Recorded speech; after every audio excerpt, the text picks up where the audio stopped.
सभी अनचिन्हित पत्रों का लक्ष्य भेद हो।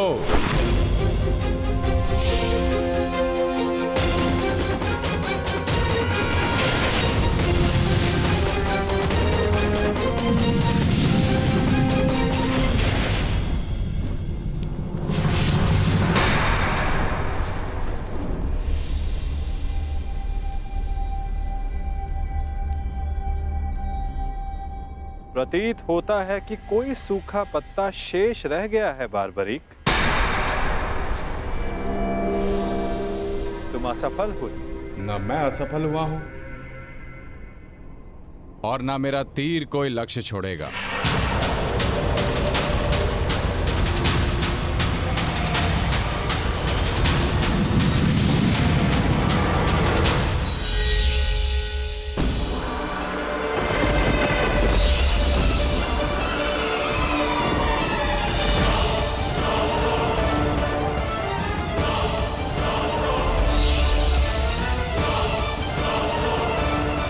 आपके चरण मेरे बाण के लक्ष्य के मध्य में आ रहे हैं प्रभु। आपसे निवेदन है कि आप अपने चरण हटाइए प्रभु,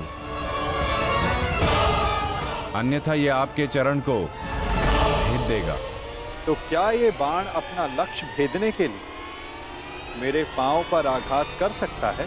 जी प्रभु, शीघ्र अपने चरण हटाइए।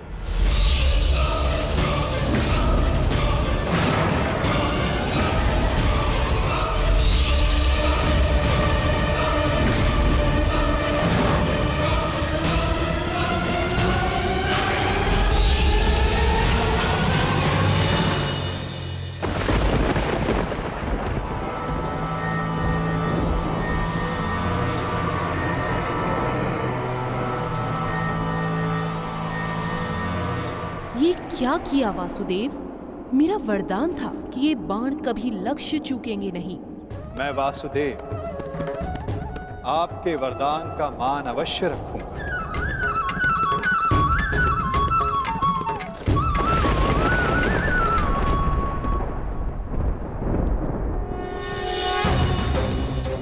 देवी, आपका ये बाण मेरा चरण भेद नहीं पाया, परंतु अब से मेरे शरीर का ये भाग सबसे दुर्बल होगा।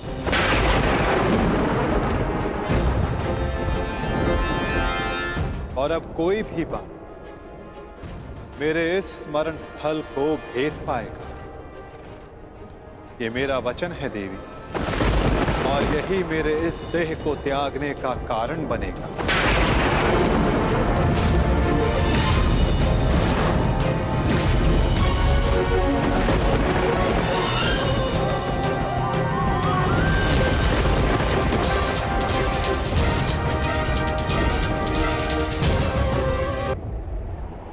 मेरे इस स्मरण स्थल को भेद पाएगा। ये मेरा वचन है देवी, और यही मेरे इस देह को त्यागने का कारण बनेगा।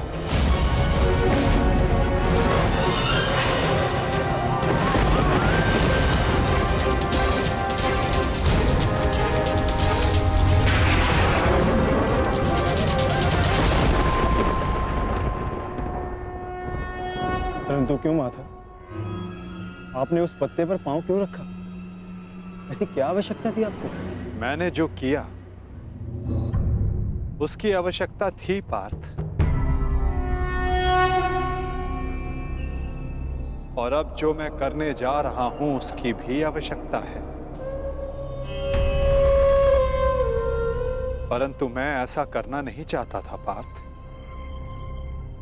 ये सत्य है कि बारबरीक के ये 3 बाण अमोघ हैं। ये हमारे लिए शुभ समाचार है ना माधव? हाँ, परंतु धर्म के लिए ये सबसे अशुभ समाचार है विकोदर।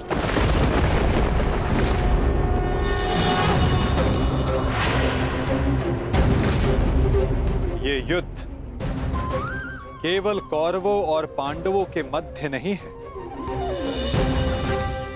ये युद्ध धर्म और अधर्म के मध्य है। ये युद्ध पाप और प्रतिज्ञा के मध्य है। ये युद्ध श्राप और श्रापितों के मध्य है। और अब ये 3 बाण और इन बाणों का धारक बारबरीक हमारे लिए सबसे बड़ी समस्या बन चुका है।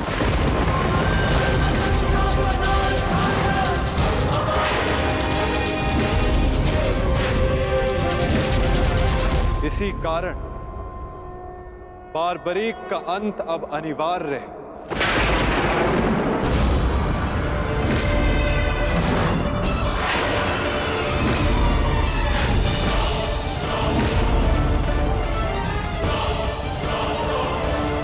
इसका वध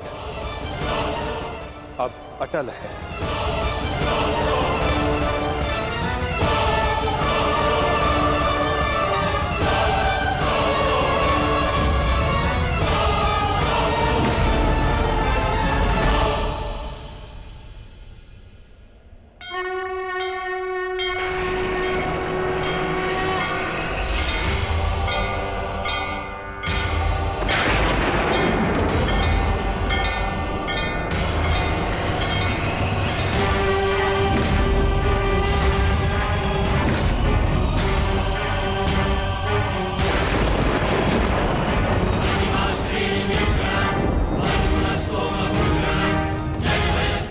नहीं, नहीं वासुदेव, मेरे जीवित रहते मैं ऐसा नहीं होने दूंगा। सुदर्शन चक्र को बारबरी तक पहुंचने से पहले मेरे मस्तक से होकर जाना होगा। यही नियति है भीम, और तुम ये भली भांति जानते हो। बारबरीक का अंत अब अनिवार्य है, अन्यथा युद्ध में सबका विनाश निश्चित है। मेरे पास अब और कोई विकल्प शेष नहीं।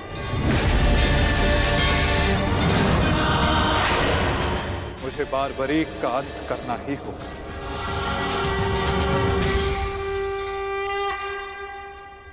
किंतु माता, इसका कोई समाधान तो निकल ही सकता है ना। हम बारबरीक को युद्ध से दूर भी तो रख सकते हैं। तो फिर इसका अंत अनिवार्य क्यों?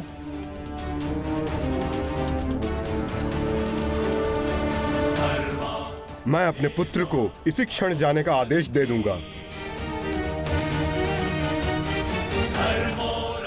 मेरी आपसे विनती है प्रभु, मेरे पुत्र को उस कर्म का दंड मत दीजिए जो उसने अभी तक किया ही नहीं। मेरे पुत्र पर सुदर्शन चक्र का प्रयोग ना करे वासुदेव, मेरी विनती है आपसे।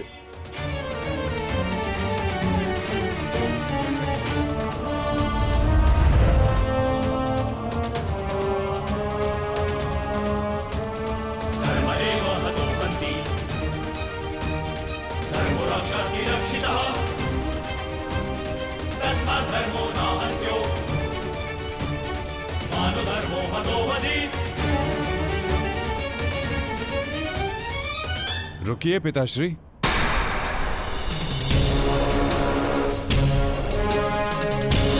मैं यहां खाली हाथ लौटने नहीं आया था पिताश्री, मुझे इस युद्ध में भाग लेना ही है।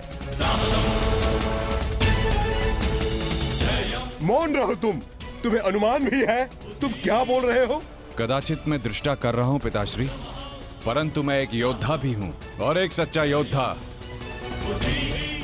युद्ध भूमि से विजय प्राप्त करके लौटता है या वीर गति पाकर।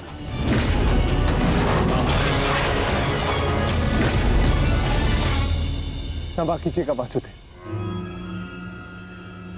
परंतु युद्ध में बारबरीक के भाग लेने से हमें क्या हानि होगी? बारबरीक हमारे पक्ष से युद्ध करेगा, हानि तो केवल कौरवों को होगी वासुदेव। नहीं युधिष्ठिर, जो तुम्हें दिख रहा है वो सत्य नहीं है। क्यों बारबरीक, मैंने उचित कहा ना? मैं समझा नहीं वासुदेव। बारबरीक निश्चित रूप से हमारे पक्ष में लड़ेगा। तो इसमें क्या संदेह है? क्यों पौत्र? सत्य यह है कि मैं इस युद्ध में निर्बल पक्ष की ओर से भाग लूंगा।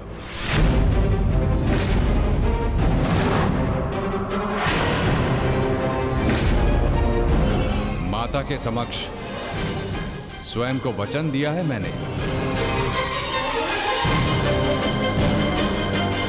परंतु समस्या क्या है वासुदेव? ये तो स्पष्ट है कि हम पांडवों के पास 7 अक्षणीय सेना है और कौरव के पक्ष में 11 अक्षणीय सेना।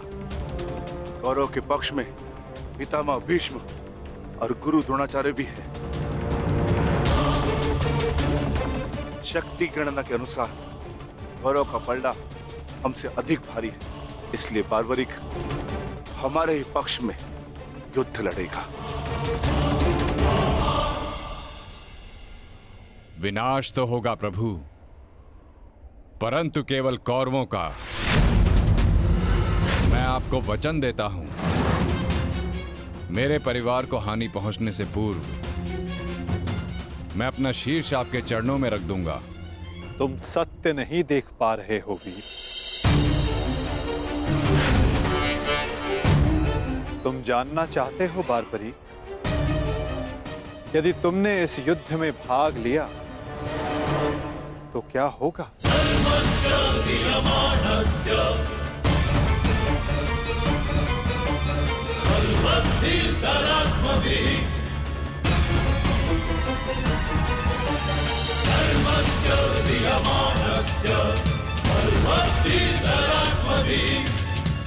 तो देखो,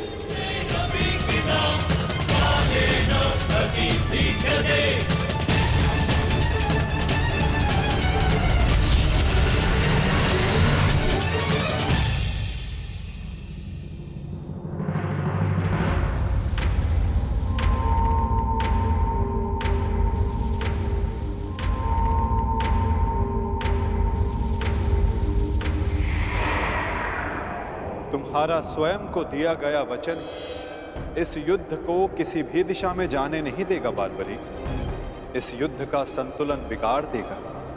तुम निश्चित रूप से आरंभ में पांडवों के पक्ष में रहोगे, क्योंकि आरंभ में पांडव कौरवों से निर्बल होंगे, परंतु शीघ्र ही ये परिस्थिति बदल जाएगी बार्बरीक।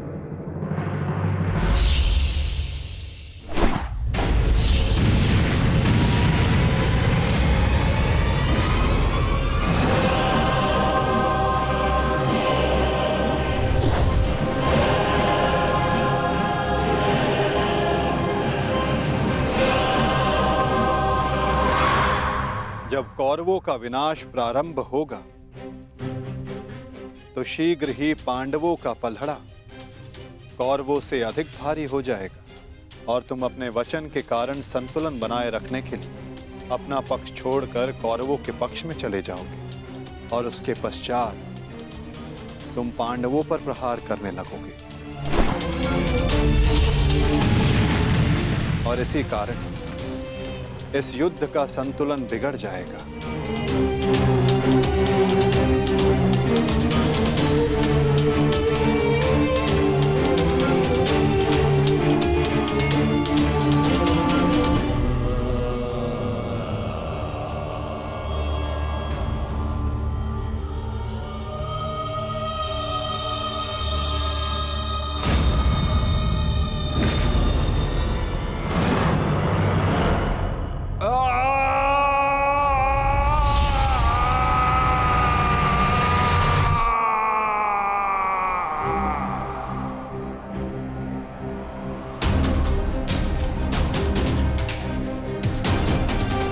यही सत्य है बार्बरीक। यदि तुम इस युद्ध में हुए तो यही होगा।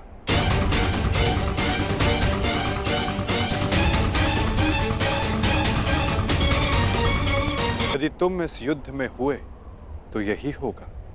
तो मैं क्या करूं प्रभु? संसार का हर योद्धा अपना युद्ध चुनता है, क्या मुझे ये युद्ध चुनने का अधिकार नहीं? योद्धा कभी अपना युद्ध नहीं चुनता बार्बरीक, युद्ध अपना योद्धा चुनता है।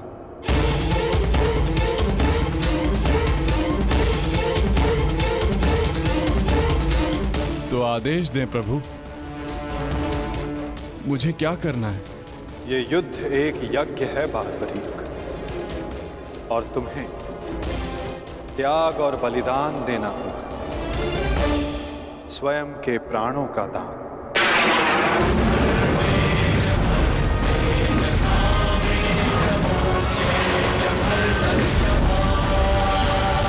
नहीं पौत्र, नहीं।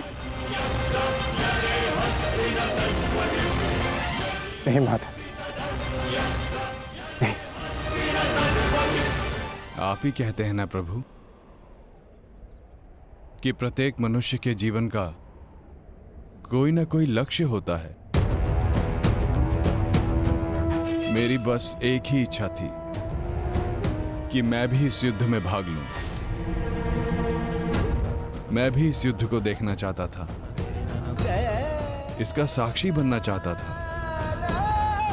भगवान श्याम को अपना धर्म निभाते देखना चाहता था। क्या मेरी ये इच्छा अधूरी रह जाएगी? मैं वचन देता हूं बारबरीक, इस युद्ध का साक्षी बनने की तुम्हारी इच्छा मैं अवश्य पूर्ण करूंगा। यदि इस युद्ध में तुम मेरी सहायता करना चाहते हो बारबरीक, तो तुम्हें स्वयं को इस युद्ध से विरक्त करना होगा, और इसका केवल एक ही मार्ग है जो तुम भली भांति जानते हो।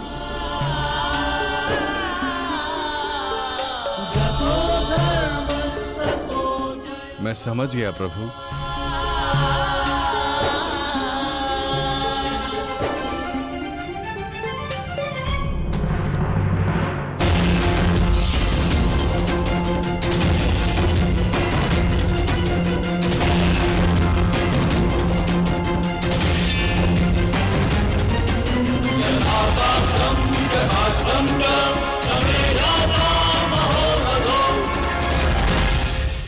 मैं घटोत्कच पुत्र महाबली भीम पौत्र बर्बरीक स्वेच्छा से अपना शीश भगवान कृष्ण के चरणों में भेंट करता हूं।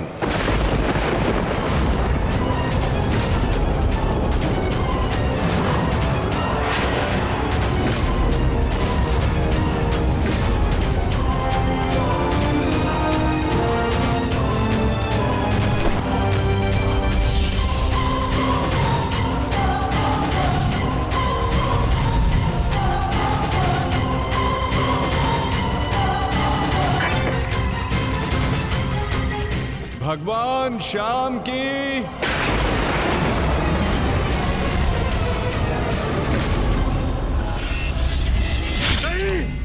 पुत्र बारबरीक,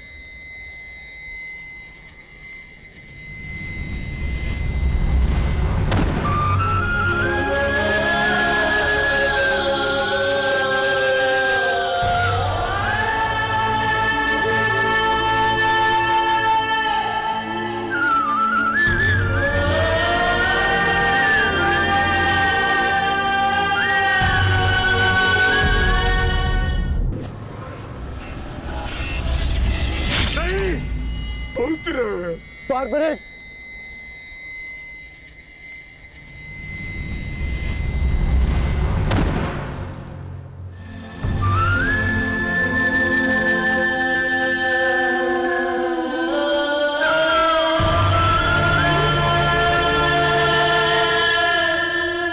मेरे पुत्र की कामना थी इस युद्ध का साक्षी बनने की, वो भी अधूरी रह गई।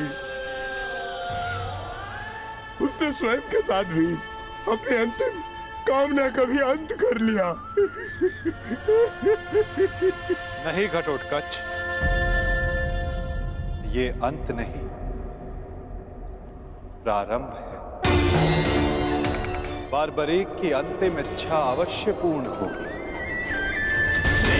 गोविंद हरे मुरारी, हे नाथ नारायण वासुदेवा।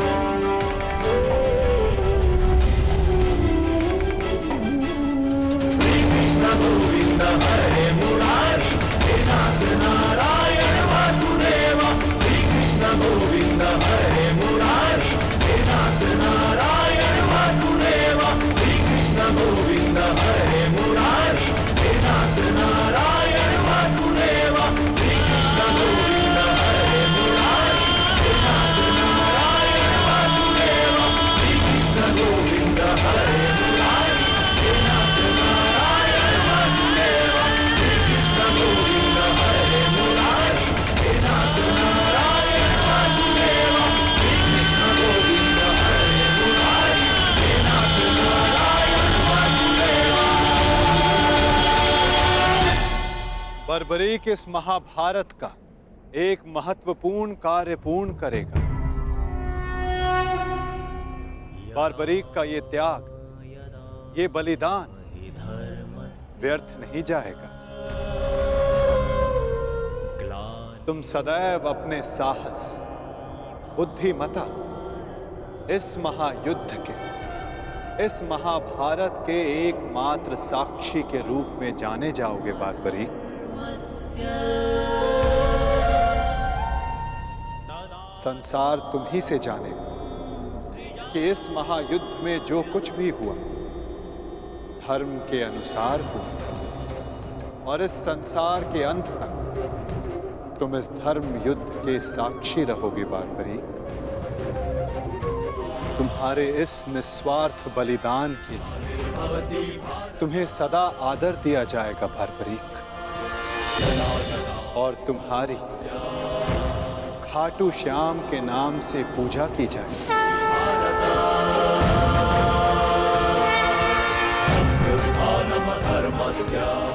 तुम हर उस निर्बल की सहायता करोगे जो तुम्हारे समक्ष सहायता मांगने आएगा। वीर बारबरीक, तुम अपने साहस के लिए जाने जाओगे, महाभारत के निर्णायक के रूप में जाने जाओगे, शीश दानी के रूप में जाने जाओगे।